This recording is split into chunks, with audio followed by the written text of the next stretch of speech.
Have you ever wondered why we don't get cooked by our microwaves? Well, the answer is very simple. Microwaves produce high levels of electromagnetic radiation.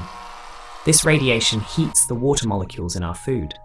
If our bodies were exposed to microwaves, water molecules inside of us would heat up as well.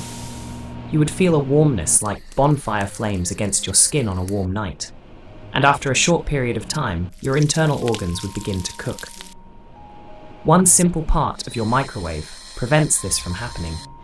It is the mesh screen attached to the door of your appliance, which keeps radiation on the inside of the microwave and away from our bodies.